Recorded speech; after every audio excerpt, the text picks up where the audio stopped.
தாய் வீடு ஜனவரி மாத இதழ் 2024. தடிகள். எழுத்துருவாக்கம் ஜோர்ஜ் சாண்ட்ரஸ்.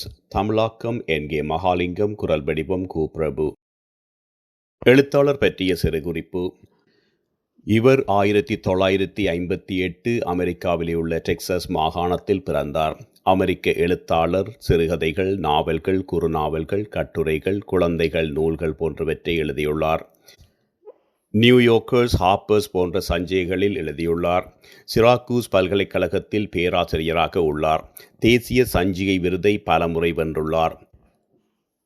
லிங்கன் என்ற பாடு என்ற நாவலுக்கு புக்கர் பரிசை வென்றுள்ளார். அதைவிட civil war land in bad decline, Pastoralia, 10th of December ஆகிய நூல்களையும் வெளியிட்டுள்ளார். கதைக்குள் செல்வோம்.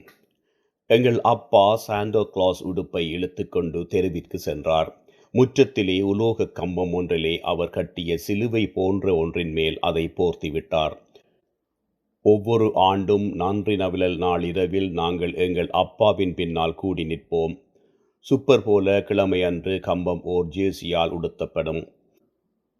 ரொட்டின் தலைக்கவசம் போடப்படும். அந்த தலைக்கவசத்தை அதிலிருந்து எடுக்க வேண்டுமானால் அப்பாவுடன் சேர்ந்து கம்பத்தை கலைக்க வேணும். ஜூலை 4ஆம் நாள் அந்த கம்பம் அங்கிள் சாமாகவும், முன்னாள் இராணுவ வீரர் தினத்தில் அது ஒரு இராணுவ வீரனாகவும், ஹலோவின் தினத்தன்று அது ஓர் ஆவியாகவும் உருமாறும். அந்த கம்பம்தான் அப்பா கொடுக்கும் ஒரே ஒரு மகிழ்ச்சியான விட்டு கொடுப்பு. கிரேயோலா பெட்டியிலே இருந்து ஒரு நேரத்தில் ஒரு பென்சிலை மட்டும் எடுக்க விடுவார்.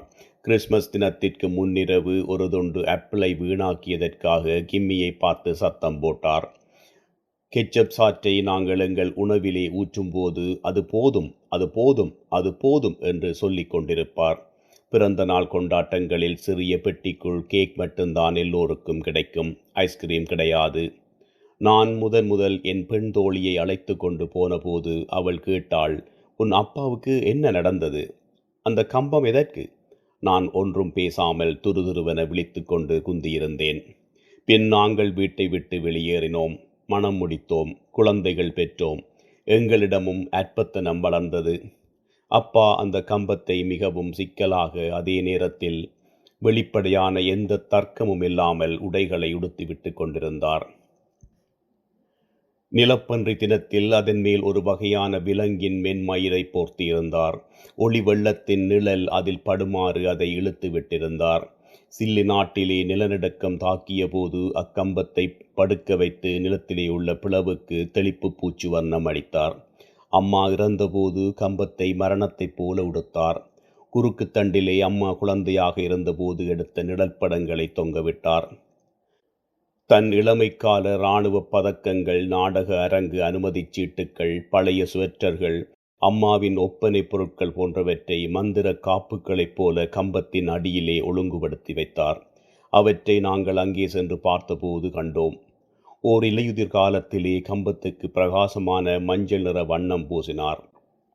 உறைபனி காலத்தில் கம்பத்தைச் சுற்றி அதை சூடாக்குவதற்காக பருத்திச் சுருணைகளால் மூடி கட்டினார்.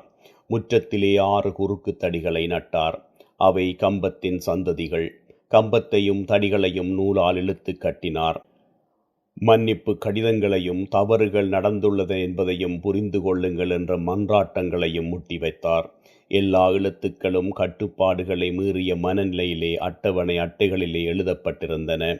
அன்பு என்று பெரிய சித்திர எழுத்துக்களாலே எழுதப்பெற்ற ஓர் அட்டை கம்பத்திலே தொங்கியது. இன்னொரு அட்டையிலே மன்னித்துக் கொள்ளுங்கள் என்று எழுதப்பெற்றிருந்தது. அதன்பின் அவர் முன் மண்டபத்திலே வானொலி பாடிக்கொண்டிருக்க இறந்து கிடந்தார். நாங்கள் ஒரு இளம் சோடிக்கு அந்த வீட்டை விற்றோம். அவர்கள் அந்த கம்பத்தையும் தடிகளையும் இழுத்தெடுத்து குப்பை இடக்கும் தினத்திலே தெருவோரம் போட்டிருந்தார்கள். கதை என்ற சஞ்சிகையில் எழுத்தாளர் குறிப்பிலே இப்படி எழுதப்பட்டிருந்தது. 2 ஆண்டுகளாக இந்த கதையிலே உள்ளது போல ஒரு வீட்டின் பக்கம் நான் காரிலே போய்க் கொண்டிருப்பேன். அந்த வீட்டின் உரிமையாளர் என்னைப் போல மகிழ்ச்சியானவராகவும் தன்னம்பிக்கை உடையவராகவும் சுயபிரச்சை உடையவராகவும் இருப்பார் என்று கற்பனை செய்து கொள்வேன். ஒரு நாள் அவர் மீது கோபம் கொண்டு அவருக்கு நேர்மாறான ஒரு கற்பனையை செய்தே இந்த கதையை எழுதினேன். இந்த கதை ஒரு மின்னல் புனைவு கதை என்ற வகைமையைச் சேர்ந்தது. ஃப்ளாஷ் ஃபிக்ஷன் வகை. அவற்றை மினிமலிச புனைவுகள் என்றும் சொல்வர். ஹெமிங்கே, ஹாப்கா போன்றவர்களும் இப்படியான கதைகளை எழுதியுள்ளார்கள். 100 சொற்களிலே இருந்து 280 சொற்கள் வரை உள்ளவை சில கதைகள். சில கதைகள் சில சொற்களே உள்ளவை. அவை சிறியவையாக இருந்தபோதிலும் கதைக்கரு வளர்ச்சி, கதாபாத்திரங்கள் எல்லாமே இருக்கும். நன்றி.